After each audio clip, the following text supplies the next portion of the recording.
एक कदम ईश्वर की ओर। स्थिति प्रकरण 61वां सर्ग। मुक्ति के योग्य राजस सात्विक लोगों की प्रशंसा और उनके विवेक वैराग्य के क्रम का उपदेश।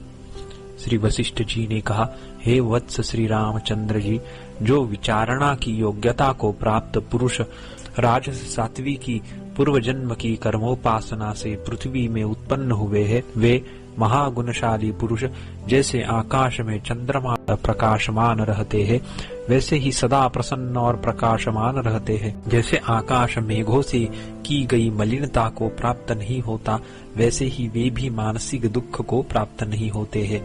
जैसे स्वर्ण का कमल रात्रि में म्लान नहीं होता, वैसे ही वे शारीरिक दुख को प्राप्त नहीं होते हैं।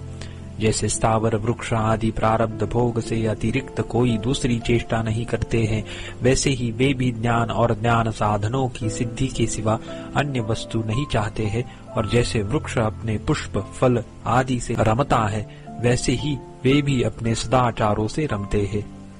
हे श्री रामचंद्र जी, राजस सात्विक पुरुष की बुद्धि शांति आदि सुधा के बढ़ने पर वृद्धि को प्राप्त हो जाती है, अतएव वह शुक्ल पक्ष के चंद्रमा के तुल्य सुंदर हो जाती है, जिससे वह पुरुष मोक्ष को प्राप्त होता है। जैसे चंद्रमा शीतलता का त्याग नहीं करता, वैसे ही वे शीतलता के समान स्थित सौम्यता का आपत्ति में भी त्याग नहीं करते हैं।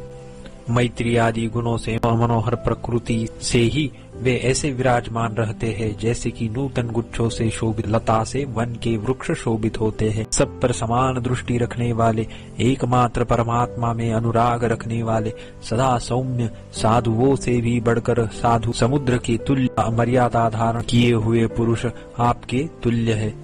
इसीलिए हे महाबाहो, आपत्तियों का अनधिकरण, उनका जो स्थान वही गंतव्य है। आपत्तियों के सागर में जाना उचित नहीं है। खेद रहित आपको इस जगत में वैसे बर्ताव करना चाहिए जैसे कि रजोगुण रहित सात्विक आत्मानंद लाभ बढ़े एवं मूढ़ों के विचारणीय विषयों के परित्याग द्वारा बारंबार सतशास्त्रों का विचार करना चाहिए। इस प्रकार भावना करने वाले पुरुष को अत्यंत आदर के साथ सब वस्तुओं की विविध निमित्तों से उपपन्न होने वाली अनित्यता का भी विचार करना चाहिए।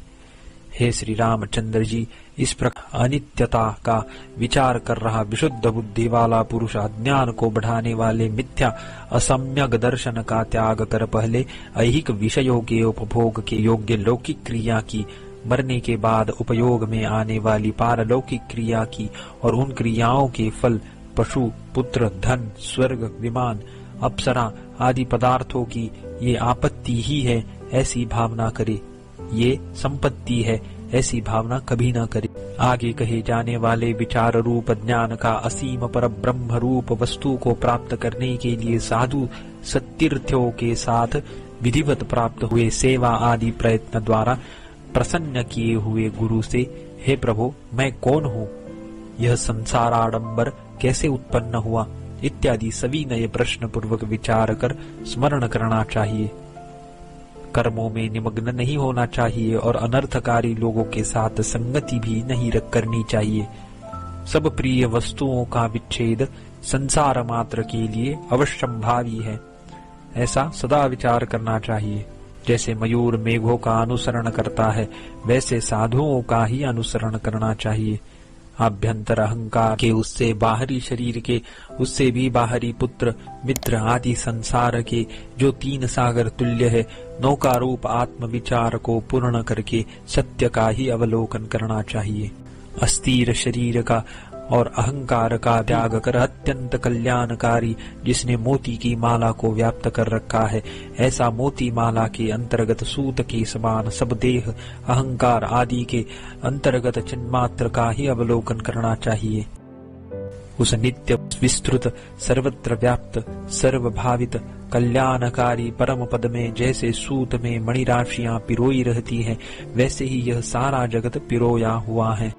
जो चीत विशाल भुवन के भूषण रूप आकाश में स्थित सूर्य में है, वही चीत पृथ्वी के विवर के मध्य में स्थित कीड़े में भी है। हे अनघ, जैसे यहाँ पर घटाकाश और महाकाश का परमार्थतः भेद नहीं है, वैसे ही शरीर में स्थित जीवों का भेद नहीं है। तिक्त कड़ुआ आदि रस के भेद को जानने वाले सभी प्राणियों की अनुभूति एक ही होती है, अतः चिन्मात्र में भेद कैसे?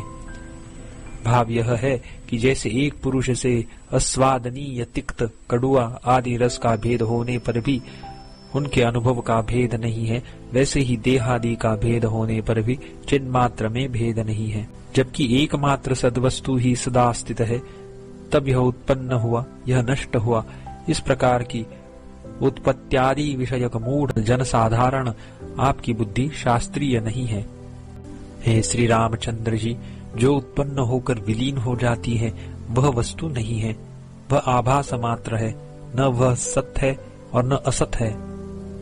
चूंकि मोक्ष होने के पहले अभिव्यक्त और अशांत चित्त सा भली भांति गृहीत हो रहा यह जगत अपने स्थिति काल में विद्यमान है, अतः सत असत नहीं है।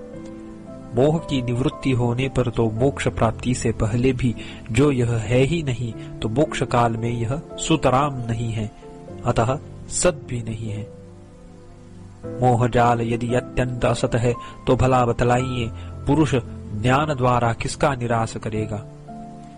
क्योंकि निराश करने योग्य वस्तु के अभाव में निराशक ज्ञान की सार्थकता नहीं हो सकती। यदि मोह जाल अत्यंत सत है तो ज्ञान से किसका त्याग करेगा? कारण कि ज्ञान सत्य वस्तु का निवर्तक नहीं देखा जा, इसलिए अनिर्वचनीय अध्यास रूप संगति से रज्जु सर्प आदि के समान यह दृश्य समुदाय मोह में कारण है, ऐसा परिशेष से सिद्ध होता है।